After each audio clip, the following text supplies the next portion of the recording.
अगर इतना आप फिजिक्स में पढ़ लेते हैं तो यकीन मानिए 25 क्वेश्चन है साइंस का, उनमें से जितना भी फिजिक्स का आएगा एक भी प्रश्न नहीं छोड़ेगा, मैं गारंटी देता हूँ आपको, इतना मैं आपको बता दूंगा। और कोर्स लेने का आपको कोई जरूरत नहीं है, कोर्सों में यही सब पढ़ाएगा जो हम आपको पढ़ाएंगे। फालतू खाली उसमें आपको दे देगा कि पीडीएफ ले लो, ये ले लो, ये सब सोच के आपको लगता है कुछ उसमें अलग पढ़ाता है, तो कुछ अलग नहीं पढ़ाता है, हम पढ़ाएंगे ना आपको। तो देखिए बोलिए कि नहीं कोर्स से बढ़िया है।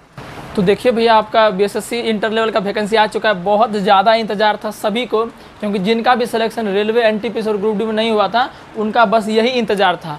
अभी और भी सोच रहे हैं कि एलपी टेक्नीशियन आए, तो अभी वो नहीं आया, तो फिलहाल ये जो आ गया इससे हमें बहुत खुशी हुआ, हमको ही मौका मिला है और आप सबको ही मौका मिला है। तो इस वैकेंसी में कैसे एक सीट पक्का किया जाए ये मैं आपको बताने वाला हूँ।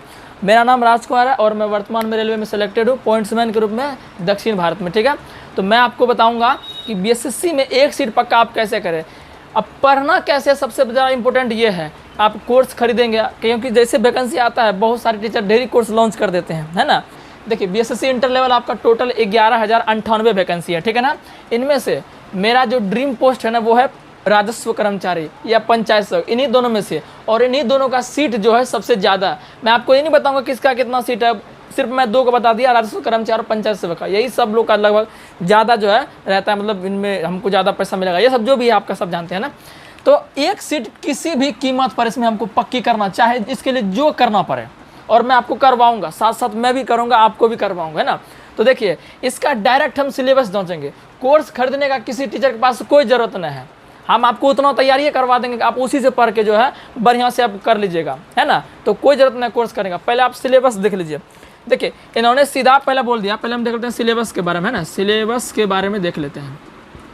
सिलेबस में इन्होंने बोल दिया है कि आपका मैथ रहेगा, ठीक है, मैथ रहेगा, रीजनिंग रहेगा, ठीक है, मैथ रहेगा, रीजनिंग रहेगा, और आपका जीएस वाला पार्ट रहेगा, और आपका क्या बोलते हैं साइंस वाला पार्ट रहेगा, और आपका यही चारों पार्ट रहेगा, ठीक है ना। मैथ जिनमें से कि आपको रहता है 25 को, क्या को मैथ रहता है 25 को रहता है, रीजनिंग आपका रहता है 50 को, क्या को रहता है 50 को, जीएस भी रहता है आपका 50 को, और साइंस रहता है आपका 25 को। अगर सबको जोड़ेंगे तो 150 प्रश्न आपका होता है। कितना प्रश्न होता है? 150 प्रश्न होता है, और एक क्वेश्चन पर आपको 4 नंबर दिए जाएंगे। कितना नंबर? 4 नंबर। तो कितना हो गया? 150 गुना 4 करेंगे 600, यानी कि 600 नंबर का प्रश्न है, और गलत अंक के लिए आपको 1 नंबर काट लिया जाएगा। मतलब कि 4 क्वेश्चन गलत कीजिएगा तो 4 नंबर कट जाएगा, 1 क्वेश्चन गलत कीजिएगा तो 1 नंबर कट जाएगा ना। तो ये सब खैर आप जानते होंगे, फिर भी हमने एक बार आपको बता दिया। अब देखिए इनमें से हमें तैयारी कैसे करना है। 25 गो मैथ है, यकीन मानिए अगर आप तैयारी अच्छे से करेंगे तो 25 में 25 आएगा, क्योंकि इसका जो लेवल होता है रेलवे से थोड़ा लो ही होता है। ये मैं आपको भरोसे के साथ कह सकता हूँ। रेलवे में जो मैथ आता है उससे लो ही लेवल का मैथ इसमें आता है। जियोमेट्री सब तो समझिए उतना अबे नहीं करता है इस बीएसएससी वाले में। रेलवे में जियोमेट्री सब भी आता है, तो कहीं ना कहीं रेलवे से थोड़ा सा लो ही लेवल इसमें प्रश्न रहता है, ये मैं आपको कह सकता हूँ, ठीक है ना। हर एक का लो लेवल, रीजनिंग को उतना हार्ड नहीं रहता है, अब जीएस भी उतना हार्ड नहीं रहता है, साइंस भी उतना हार्ड नहीं रहता, मतलब सब नॉर्मल तरीका से रहता है। क्योंकि मैंने खुद ग्रुप डी एग्जाम में 30 रीजनिंग पूछा था, 29 सही करके आया हूँ। तो आपको भी मैं तरीका बताऊंगा, वो चीज़ें पढ़ाऊंगा कि आप जो है इस 50 में से अच्छा स्कोर कर पाए। बढ़िया से करिएगा तो 50 में 50 लाइएगा, ठीक है ना। इनमें से मैं आपको पहले पढ़ाऊंगा साइंस। क्या पढ़ाऊंगा? साइंस, क्योंकि साइंस में मेरा ग्रुप डी में जो है 25 में 25 स्कोर मैंने किया, तभी मेरा जो टोटल मार्क्स हमने स्कोर किया था 80 मार्क्स स्कोर हमने किया था रेलवे ग्रुप डी में। और वर्तमान में मैं जो है कोचिंग भी पढ़ाता हूँ 9 10th का, मतलब 4-5 साल से जो मैं साइंस ही स्पेशल पढ़ाता हूँ ना। आपको मैथ भी पढ़ा दूंगा, रीजनिंग भी। जीएस मैं आपको नहीं बताऊंगा, ठीक है। जीएस क्योंकि खुद मेरा कमजोर है तो मैं आपको कैसे बताऊंगा, है ना।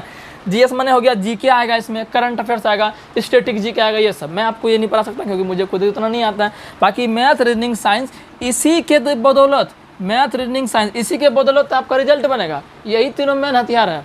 जोड़ लीजिए ना, कितना हो जाता है 25 50 100 नंबर तो खाली आपका इसी से हो गया।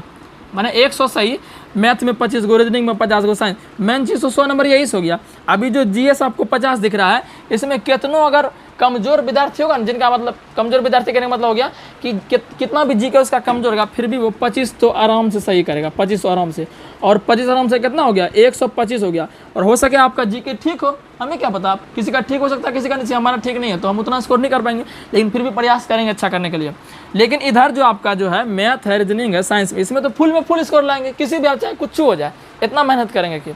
लेकिन जीएस में जो आपको है फिर भी थोड़ा मेहनत करना है, तो 25 अगर आ जाएगा ना तो 125 में मेरिट पूरा फिक्स है, इतना समझ लीजिए, ढेरी नंबर हो जाता है। तो इस तरह से जो है साइंस का मैं आपको पूरा तैयारी करवाऊंगा ना। तो मैं आपको साइंस का थोड़ा सा सिलेबस बता देता हूँ, है ना। देखिए साइंस का जो सिलेबस है, पहला आपको पढ़ना है प्रकाश के बारे में। किसके बारे में पढ़ना है? प्रकाश के बारे में, जिसको आप बोलते हैं लाइट बोलते हैं। क्या बोलते हैं? लाइट बोलते हैं। दूसरा आपको पढ़ना है, इसमें पढ़ना है विद्युत धारा के बारे में। किसके बारे में पढ़ना है? विद्युत धारा के बारे में पढ़ना है, जिसको आप बोलते हैं इलेक्ट्रिक करंट बोलते हैं। इसको आप लिख लीजिएगा, ठीक है, इलेक्ट्रिक करंट बोलते हैं। और फिर आपको पढ़ना है, इसमें आपको पढ़ना है विद्युत धारा का चुंबकीय प्रभाव। विद्युत धारा का चुंबकीय प्रभाव पढ़ना है। ये सब आप लिखते जाइए, क्योंकि इसी के अनुसार मैं आपको बताने वाला हूँ। चुंबकीय प्रभाव, इसको इंग्लिश में बोलते हैं हीटिंग, विद्युत धारा चुंबक प्रभाव, magnetic effect of electric current. ये आप लिख लीजिएगा, ठीक है, जगह उतना नहीं है। चौथा नंबर में आपको इसमें पढ़ना है, आपको पढ़ना है इसमें ध्वनि के बारे में, ठीक है। चौथा में पढ़ना ध्वनि, ध्वनि से ये प्रश्न आएगा। फिर पाँचवा में आपको पढ़ना है ऊष्मा के बारे में। किसके बारे में पढ़ना है? ऊष्मा के बारे में पढ़ना, ठीक है। फिर छठा में आपको पढ़ना है, ये जो मैं पूरा बता रहा हूँ इस साइंस का है, और इसमें आपका फिजिक्स अभी मैं बता रहा हूँ। किसका बता रहा हूँ? फिजिक्स का बता रहा हूँ, केमिस्ट्री का भी बताऊँगा। इसमें आप ऊष्मा के बारे में पढ़ना है, गति के बारे में पढ़ना है आपको, ठीक है, और गति। फिर आपको पढ़ना 7वां नंबर बल के बारे में पढ़ना है, ठीक है। तो गति हो गया, बल हो गया। फिर आपको नेक्स्ट पढ़ना 8 नंबर कार्य ऊर्जा शक्ति के बारे में पढ़ना है। कार्य ऊर्जा एवं शक्ति के बारे में पढ़ना है, ठीक है ना। और आपका 9 नंबर हो जाता है कार्य शक्ति। अब तो लगभग हो गया है ना, इतना ही आपका फिजिक्स में। अगर इतना आप फिजिक्स में पढ़ लेते हैं तो यकीन मानिए 25 क्वेश्चन है ना साइंस का, उनमें से जितना भी फिजिक्स का आएगा एक भी प्रश्न नहीं छोड़ेगा। ये मैं गारंटी देता हूँ आपको, इतना मैं आपको बता दूंगा। और कोर्स लेने का आपको कोई ज़रूरत नहीं है, कोर्सों में यही सब पढ़ाएगा जो हम आपको पढ़ाएंगे। फालतू खाली उसमें आपको दे देगा कि PDF ले लो, ये ले लो, ये सब सोच के आपको लगता है कुछ उसमें अलग पढ़ाता है, तो कुछ अलग नहीं पढ़ाता है। हम पढ़ाएंगे ना आपको, तो देखिएगा, बोलिएगा कि नहीं कोर्स से बढ़िया है, समझ रहे ना।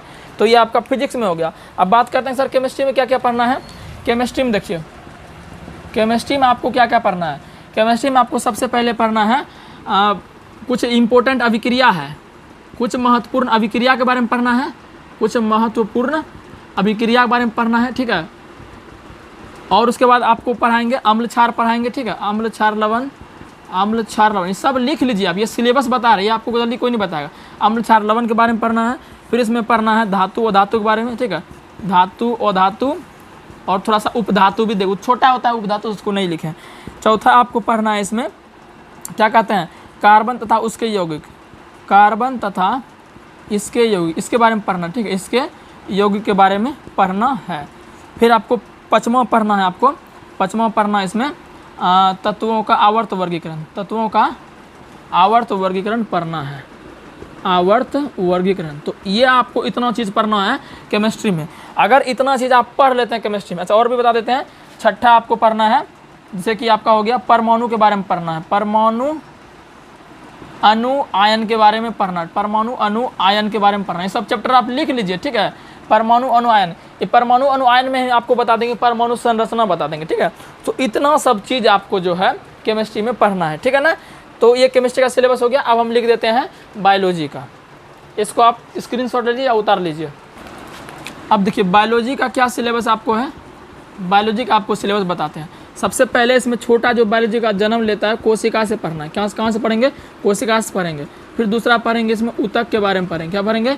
ऊतक के बारे में पढ़ेंगे। फिर तीसरा हम पढ़ेंगे इसमें जीवों में विविधता के बारे में पढ़ेंगे, जीवों, क्योंकि इन सभी से प्रश्न आएगा, क्योंकि उसने बोल ही दिया है कि हम इसी से पूछेंगे। जीवों में विविधता के बारे में पढ़ेंगे, ठीक है। चौथा नंबर हम पढ़ेंगे स्वास्थ्य एवं रोग के बारे में। क्या पढ़ेंगे? स्वास्थ्य एवं रोग के बारे में। ऐसे स्वास्थ्य रोग में आप अलग से याद करते होंगे कि जीवाणु से होने वाले रोग, विषाणु से, वो सब उतना फालतू जरूरत नहीं है दिमाग लगाने का। स्वास्थ्य एवं रोग आपको पढ़ा देंगे, एक हम सब हम पढ़ा देंगे, फालतू पढ़ने की जरूरत है ना आपको रहेगा। स्वास्थ्य एवं रोग हो गया। फिर पाँचवा हम पढ़ लेंगे बायोलॉजी में, पोषण के बारे में पढ़ लेंगे। और 6 नंबर आपका फिर पाचन तंत्र पढ़ लेंगे, सब लिखते जाइए आप। और 7 नंबर पढ़ लेंगे श्वसन तंत्र पढ़ लेंगे ना, श्वसन तंत्र पढ़ लेंगे। फिर हम पढ़ लेंगे 8 नंबर इसमें उत्सर्जन तंत्र के बारे में पढ़ लेंगे, उत्सर्जन तंत्र। इस सब चैप्टर का नाम लिखते जाइए, 9 नंबर एक एक से बारीकी से मैं आपको पढ़ाऊंगा। 9 नंबर में पढ़ेंगे रक्त परिसंचरण तंत्र पढ़ेंगे। तो इस सब को आप जो है सिलेबस लिखते जाइए, रक्त परिसंचरण तंत्र पढ़ेंगे, ठीक है। फिर हम पढ़ेंगे साइंस में तंत्रिका तंत्र के बारे में पढ़ेंगे, तंत्रिका तंत्र के बारे में पढ़ेंगे। फिर हम पढ़ेंगे जनन के बारे में। और एगो आ जाता है आपका अनुवांशिकता वाला चैप्टर, उससे भी आपका प्रश्न आता है, ठीक है।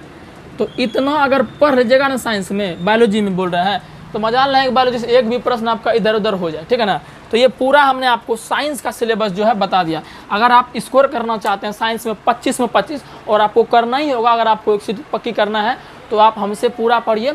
आपको किधरों कोर्स खरीदने कोई ज़रूरत नहीं है। अब बोलेगा मैथ्स रीजनिंग तो वो आपको हम बता देंगे, लेकिन पहले साइंस से स्टार्ट करेंगे, ठीक है ना।